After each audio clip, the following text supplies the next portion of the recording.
So with that said, I'm gonna all stand and there.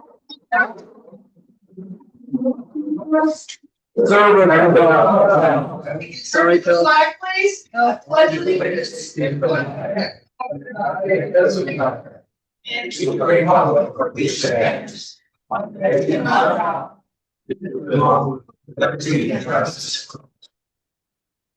Please join in prayer or meditation as I say, bless this food to our use and us to thy service. Amen.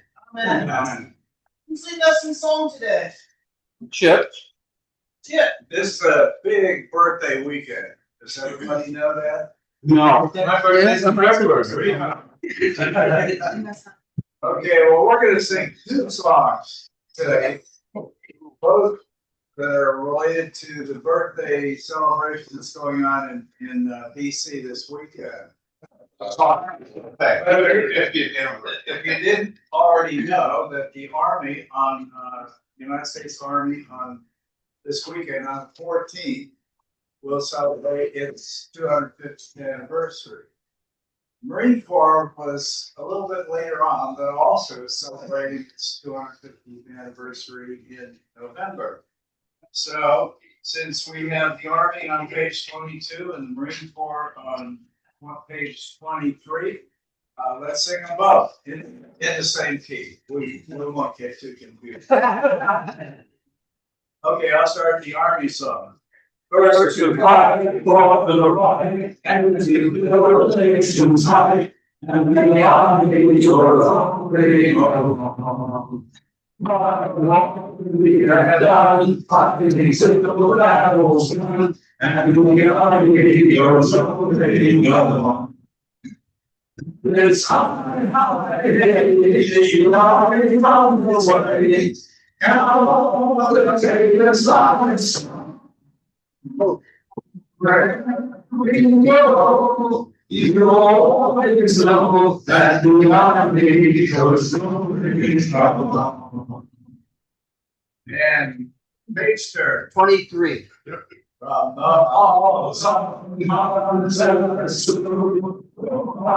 the shores of Tripoli, the wide our country side. In the air, on land and sea.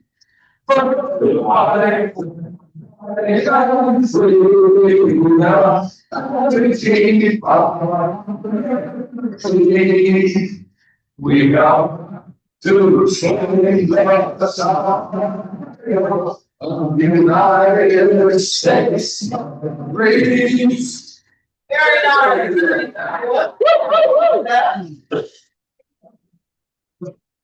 Okay, couple of.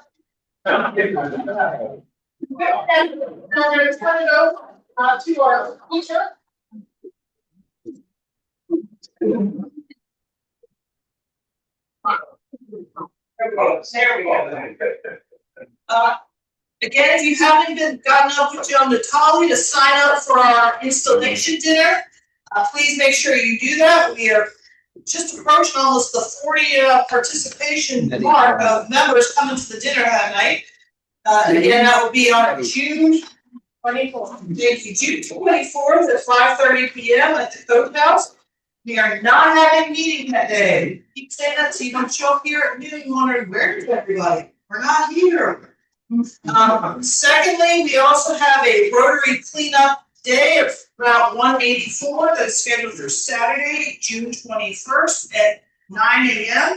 Again, we meet at the former meat lane property and head out from there. If you have not signed up and you would like to, you can come that day, either show up that day or shoot me an email or shoot one to Karen Jolly Davis, and she's organizing that project for us. Don't forget, it's peak season, be prepared. Oh, really?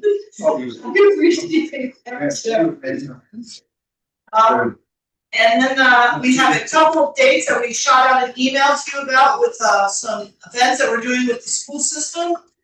We are going to be distribution of dictionaries for the 3rd graders at the Kiptopeke School on June 17th at 1:30 p.m. No, it's only the 13th at 1:30. June 13th at 1:30. I apologize for getting that wrong. No, you had it right. They changed it. Okay, they changed it. So again, if you can come at 1:30 p.m. for the dictionary handout, that'd be great. Let Betty know who's organizing that, or Jason handling dictionaries. On that same day, June 13th at 5:30 p.m., the sixth graders are graduating at Kip-to-Peak, and there will be several Rotary recognition awards that day. Again, also go through Jason if you are able to attend any portion of the graduation itself. So we have some representation of Rotarians as we give out several awards and prizes there, both for various achievements in the topics of reading, math, science, and a couple of others. History, as well as one recognition of the student of the year and a teacher of the year. That is a Friday. Thank you. 13. Friday the 13th. There it is. That's the, there's something else with that. And then I'm gonna ask Bill, I think you're going to a great event this coming weekend. Yes, unfortunately, I'm retired Army and I'm gonna miss out on the 260th anniversary. But I'll be driving down to Radford. Be a counselor at White Day for a week. So, 15th year of yeah, required breakaways, 500 breakaways. And our club, I believe, is contributing, we're getting 3 boys and 3 girls going for boys and girls state, attending this coming weekend, so that's fabulous news. And then from Jim Rich, if you got a second, on the bookmobile. Yeah, thank you. Bookmobile launch Saturday. They give me 187 free books to kids at the Cheriton Volunteer Fire Department Fun Day. And the next appearance is going to be June 21st at the Juneteenth Parade in Exmoor. And following that, the bus is going to be in the Cape Charles July 4th Parade. We are going to need readers, and it has been a year now because of all of the various delays in the grant making process, or grant fulfillment process. It's been a year since we have signed up readers. So I would like to circulate this sign-up sheet, and I've got 2 columns on here for reading and for coordinating. If there were someone who would be willing to take on I think the coordination of this is going to be it's just the scheduling. I think it's going to be pretty simple. It's going to be a matter of receiving emails from Susan Canvard at the Board of Education, and then circulating to hopefully to the long list of people. Here we go. 20 of our 43 members or 40 members signed up as readers, and I hope we're going to have as many people interested. So I'm going to circulate this around. If you're willing to just be the scheduler, check coordinate. Thank you.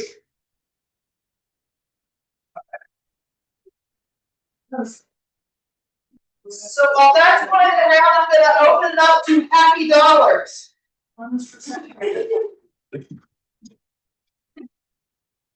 Happy dollars. Hands right to us. To some happy dollars. I would like to put in 20 happy dollars. 10 of them are for my son who got married not this Saturday, prior Saturday, in California, to a very nice Jewish girl. There was an Episcopal ceremony, there was a Jewish ceremony.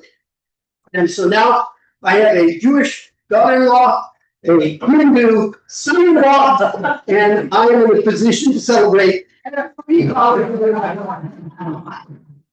would also like to get in for my daughter, who, as it's Sunday after the wedding, everyone is leaving. She and her husband just wanted to give us a little going-away gift, and we open up, and there's a onesie that says, "Guess what's coming in 2027?" So I did grandfather. And so, thank you, $10 is for her. And I saw the parade. He was over, he watched, she watched, I was free. Now I'm gonna be a grandpa. I got about 7.5 books to go crazy. Before I announce my happy dollar, I think, Jim, that was a lot you said for $20.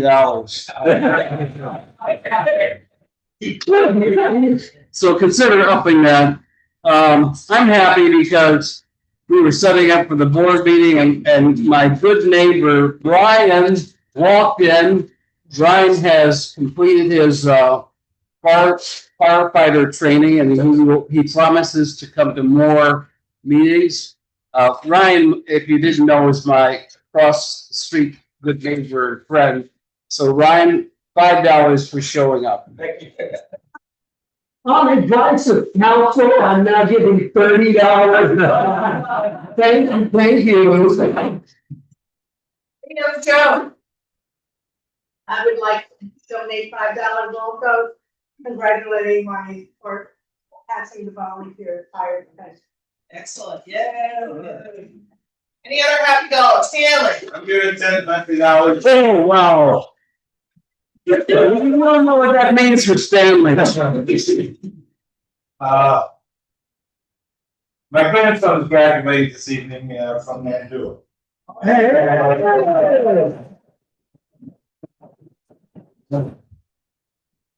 Any other happy dollar?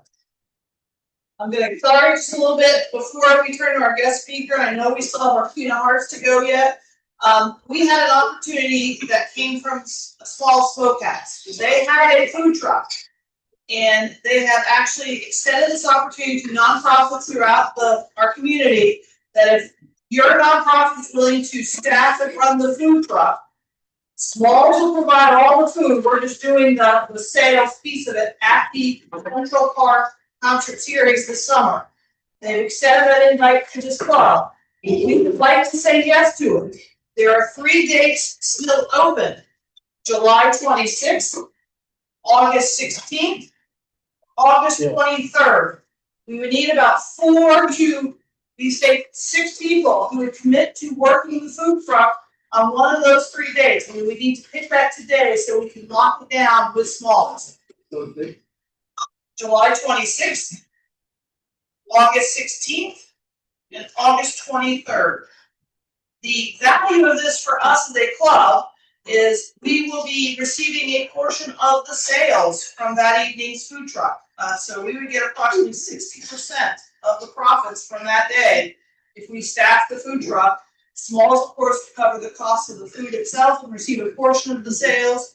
But that is the partnership he's trying to do, which I think is brilliant. I have to be honest, and a great way to provide additional vendor service at the park series for this summer. So, do I have from the club as a whole? Are you willing to do this? Yes. Yes. Do you have a preference on one of those 3 dates where I can commit 4 to 6 of us to work the event? I'll go when Stan goes. What exactly? I'll go when Bill goes. $10. What exactly is the truck? Is it just serving the people or is it cooking food? No. Smalls will provide all the food. We will be serving it from the truck itself. So taking the orders, taking people's money, giving them the food, that kind of stuff, putting that together. I'd like to see us take January 26th, just in case he has any difficulty filling the other day. January. July. Yeah, you heard. July 26th, thank you. I'm just rattled So with his grandfather thing. July 26th. I have at least 4 of you commit to working July 26th. I got Pete down, I got Jim down, I got Bill down, I got Stanley down, I got Graham down. Somebody's written that in the minutes, right? Right? It's being recorded. I need to make sure I'm writing it down. Names again, it's Jim, Jim, Stanley, Pete, Graham, Bill. That was it. You need one more. Need be, I will do it. Okay, July 26th, I'm gonna tell. So with that said, I'm gonna not do our draw for the card in case you guys want to buy some new cards. I'm gonna turn it over to our program because we've kept Meadow waiting far too long. So we are so fortunate to have Meadow Noonan here speaking with us regarding VIM for the Virginia Institute of Marine Sciences. So we're gonna turn the floor to you. You can take questions along the way or wait to the end. The floor is yours to tell us about anything you'd like for your kids. Come on up. Hello, everyone. Thank you for having me. So I'll take questions as I speak. Today, just go ahead and yell it out. I'll answer. Just a show of hands, has everyone heard of Virginia Institute of Science? Okay, well, for those who have not, we have one location in Gloucester Point, and we have one location just north of here in Waterbury. So the one in Waterbury we call VIM's Eastern Shore Lab, or VIM's ESL, you'll see. We have lots of events that go on, and I'm the education and outreach coordinator that goes on with K through 12 groups, outreach, cabling events, homeschool, all adults, just you name it, anything that has to do with education outreach. That's my position at VIM's Eastern Shore Lab. So VIM's Eastern Shore Lab, I'll refer to it as ESL from here on out because that's what we like to call it. We have a long legacy in aquaculture. So we first opened back in 1940s, and that's when we purchased a small property on Bunting Point just outside of Waterbury for $27,000, and that was their waterfront property to serve as a field lab. And I'm specifically looking at saltmarsh mussels. So they were collecting all the saltmarsh mussels that they could find, figuring out how they can grow them in a laboratory setting, so aquaculture, to be used to feed poultry here on the Eastern Shore. So they were used as vitamins for the poultry industry, and later on they were actually used for submariners in the war as vitamins also. So that kind of first started the aquaculture legacy for VIM's Eastern Shore Lab. Later, we worked with hard clams, or the clams that you eat at restaurants that are grown here. And then today, it's all about bay scallops. So VIM's is about 50% tax dollars and then 50% grant and donation funded. And right now, a lot of our work is because of our grants that are looking at bay scallops. So bay scallops are a much smaller scallop than the ones you often get at restaurants, the larger sea scallops, because what you're eating is the abductor mussel. The bay scallop is a native species here, on the seaside, because it needs a higher salinity than what's on the Chesapeake Bay side. So they live on the seaside in these coastal bays, shallow water, in the eelgrass meadows. Back in I believe it was the 30s, that really bad hurricane that came through, it wiped out the eelgrass here on the Eastern Shore, totally wiped it out. The storm that came through, and that was the bay scallop's critical habitat. So when the eelgrass was gone, then the bay scallop was gone. So they were considered locally extinct for a really long time, from 1940s on. They were considered locally extinct, and before they were considered locally extinct, they were a really important part of the habitat. Or filter feeders, they clean the water. They're food for bugs and predators and all kinds of things. So in the last 20 or so years here on the Eastern Shore, you may have heard of a lot of the eelgrass restoration efforts. So VIM's kind of spearheaded that, and then a lot of other organizations, the Nature Conservancy, LTER, can't remember what that stands for, but the UVA lab here in Oyster. We've all been working to bring back the eelgrass population. So now, as of 2024, we have 10,000 acres of eelgrass reported. So imagine going from completely wiped out to now having 10,000 acres, and that's all on these seaside bays here. So you have the Eastern Shore Peninsula, then you have all the barrier islands, and then in between the barrier islands and the peninsula, you have all those bays. So that's where we're really doing all the eelgrass restoration. So now that we have 10,000 acres of eelgrass, we can bring back the scallops. So Ben's Eastern Shore Lab, we're continuing our legacy in aquaculture. And so we now, for the last 13 years, I believe, have been growing bay scallops in our lab.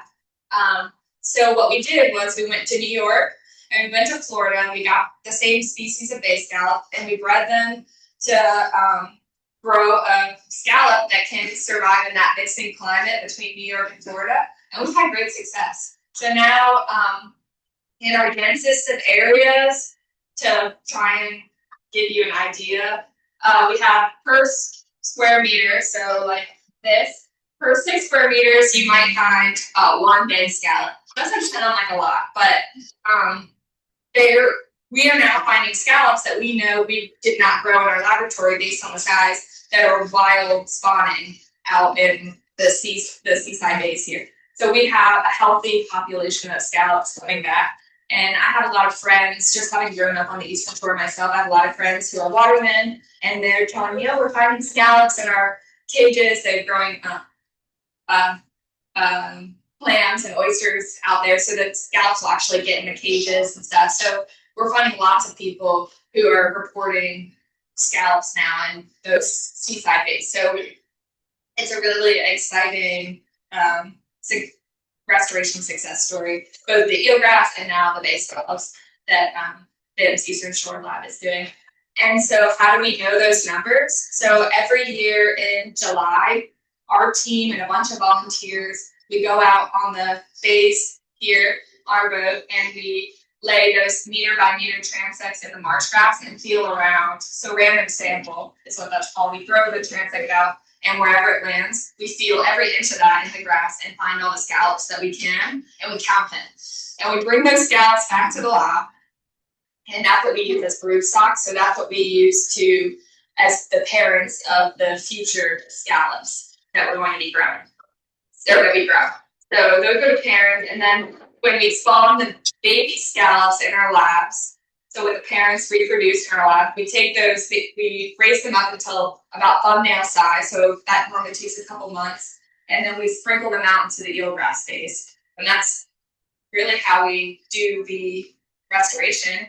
We also work a lot with growers, watermen in the area who grow clams and oysters, because we want to get people excited about this new product coming on the market, the bay scallop, because that's ultimately going to increase the wild population if more people are growing them, because then when they put the cages out, they're going to be spawning in the wild and helping the wild population. So we provide a number of services for that. We do water quality monitoring, and that's good for to see how temperature changes over time here on the Eastern Shore, or to see how the daily water is for people who are growing clams and oysters, because that's what the clams and oysters are eating. So that's going to change the taste of their product and the growth of it. So we have 3 stations where we monitor the water quality. One in Willis Ford on the bay side, and then we have one in Watchaprig at our main campus, and then one out in Burton's Bay, one of the bays. And that takes a sample of water every 15 minutes, and then that's all live on the computer. So you can just search our website and see it tells you 9 different things about the quality of the water, including temperature, salinity, pH, a couple different types of algae. So you can know, like, is today a good swimming day, or what are my oysters eating at the moment that I'm eating, to putting in my body, all those things. Another big part about BIM's Eastern Shore Lab is the research. So we don't do any of the zoning and the regulating. We don't make laws, any of that.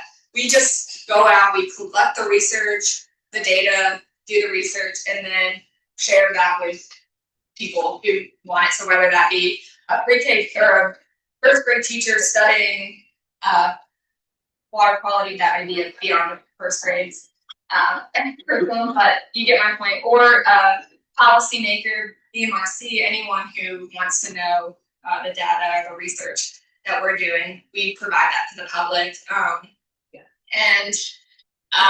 And then I mentioned that I'm the education outreach coordinator, so I translate all of what we do in our lab to the public and to K-12 groups. So I have one of my big programs now is with homeschool groups on shore. There's a lot of homeschool groups, way more than I actually thought. Others, I have a monthly program where it's open every third Wednesday of the month. Homeschool families can come in and get hands-on lab and field experience, where maybe they wouldn't have microscopes or things in their house. So they can come in and do done dissection labs, all field water quality stuff, field work, all kinds of stuff. And then in the last year or so, I started a marine science camp with ages 9 through 13. So kids can come in and get a similar experience at our lab, hands-on lab and field experience in marine science or water adjacent careers. And then the other thing that I wanted to mention is our open house, and would love to see all of you guys out there. We have September 20th this year is our open house, and so you can come in, we collect all the marine animals we can find, from little tiny sea slugs, microscopic plankton to like sharks and rays, and we put it up for display in our laboratory for the day for people to come in and see the kinds of things that are living in our waters. Just have educational descriptions on everything, and then a lot of the scientists doing research on your water sphere will come and set up a display and be able to talk to them about the research that they're doing. So if you guys are free on that Saturday, definitely come out. And it's a free event. All of our events are open to the public, free. And then I also want to highlight our seminar series, which is also one Wednesday of each month, and we have guest speakers come out and speak about different topics related to marine science. A lot of them are specific to the Eastern Shore as well.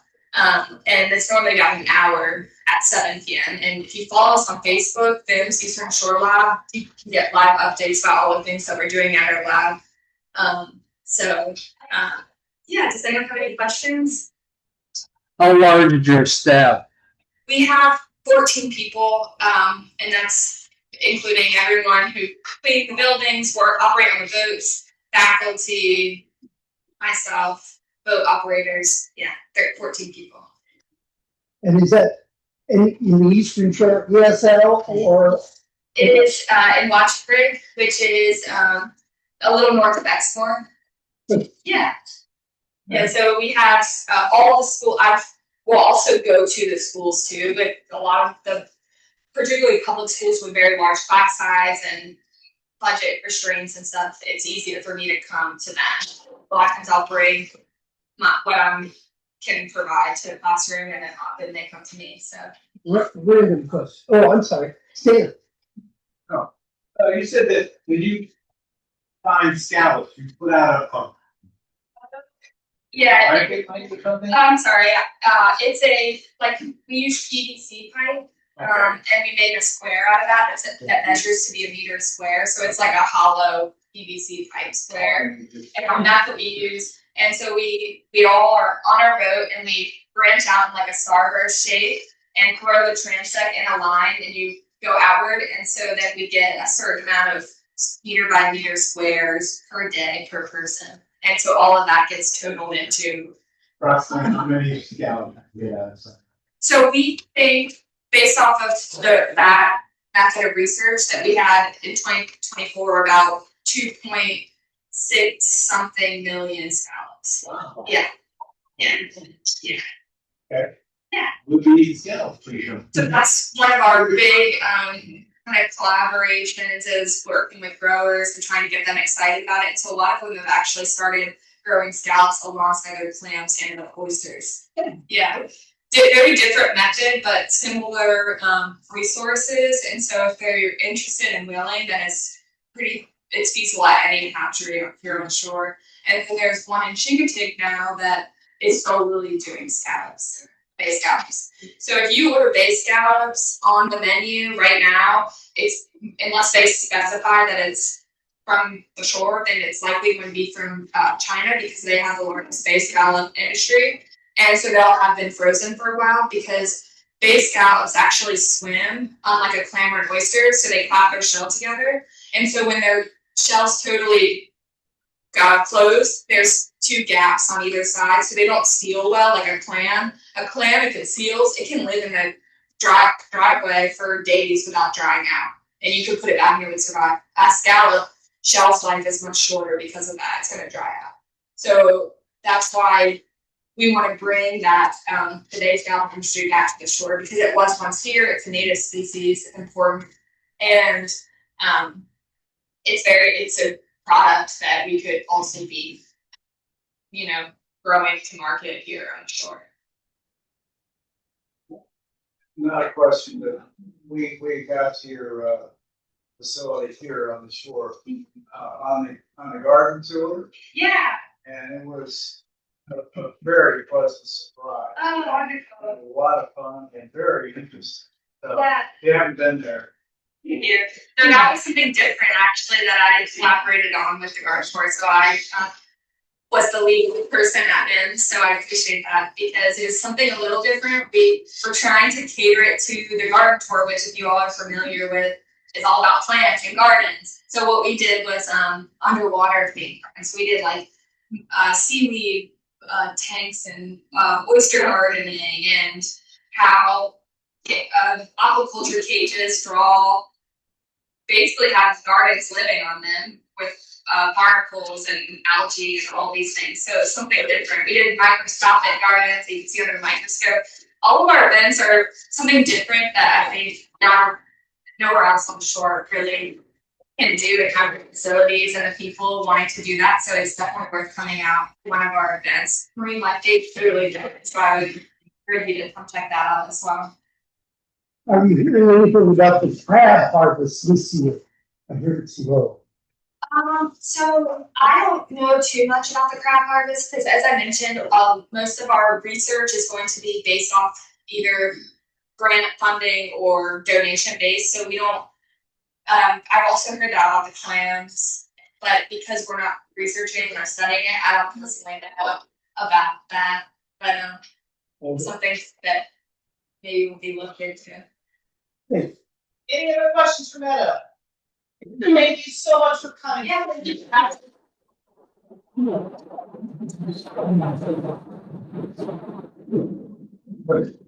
So while you're checking, we've got the High Park Day reminder prepping sales. We still have about 30 trays or so left to be sold, so please keep selling till I tell you we are sold out. So we still have a few more to unload on people, please. And again, we are Friday, June 27th for making crab cakes. So, and we have right now, I think, 42 volunteers coming to help us for the day. Who's got my car? Got an ace of spades? I think Joan is on. Yeah.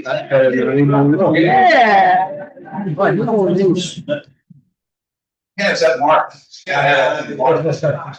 So Jason's in our bank, and I figured out how much Joan might win today, if you wouldn't mind. She gets a quarter of it. Sorry. Okay. So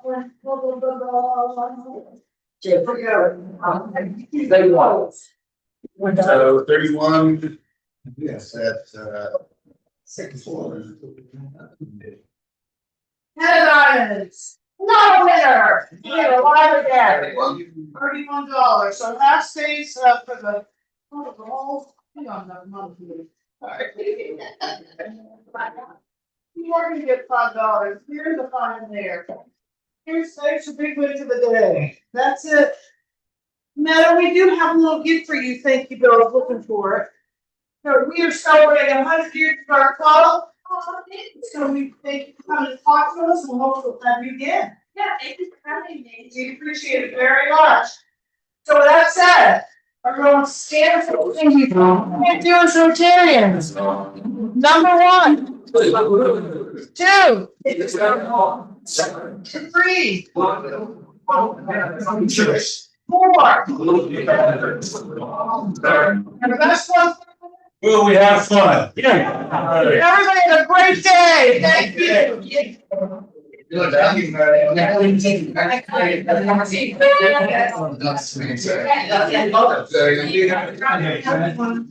Yeah.